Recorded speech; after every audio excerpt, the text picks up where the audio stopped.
তো বন্ধুরা, আজকে আমি বলবো আমার এই ফ্রিঞ্চ পাখির জোড়াটি কটি ডিম দিল। তো আপনারা এখানে দুটো ফ্রিঞ্চ পাখি দেখতে পাচ্ছেন, তার মধ্যে পুরো গ্রে কালার যেটা আছে ওটা ফিমেল পাখি, আর হোয়াইটের সাথে গ্রে যেটা আছে সেটা মেল পাখি। তো প্রথমে আমার ফিমেল পাখিটির সাথে অন্য একটা ফ্রিঞ্চ পাখির জোড়া ছিল, তো সেটাই ডিম দিচ্ছিল ফিমেলটা একটা করে, এক পিস করেই ডিম দিচ্ছিল। 2-3 বার ডিম দিয়েছে কিন্তু ডিম বাচ্চা কোনো করতে পারেনি।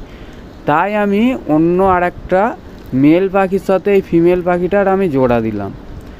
তো জোড়া দেওয়ার এক সপ্তাহের মধ্যে এই ফিমেল পাখিটি বাসায় 3টে ডিম দিয়ে দিয়েছে অলরেডি। দেখি আর কটা ডিম দিতে পারে। তো আপনাদের যাদের পাখির ডিম বাচ্চার প্রবলেম হয়ে থাকে তারা একটু মেল ফিমেল চেঞ্জ করে নেবেন, তাহলেই হবে। এই দেখুন বাসার মধ্যে 3টে ডিম আছে, ভালো করে দেখুন, ক্যামেরায় হয়তো যাচ্ছে না ঠিক মতো দেখানো। তো চ্যানেলে নতুন হলে চ্যানেলটিকে অবশ্যই সাবস্ক্রাইব করে দেবেন, আর ভিডিওটি ভালো লেগে থাকলে একটি লাইক করে দেবেন। ধন্যবাদ।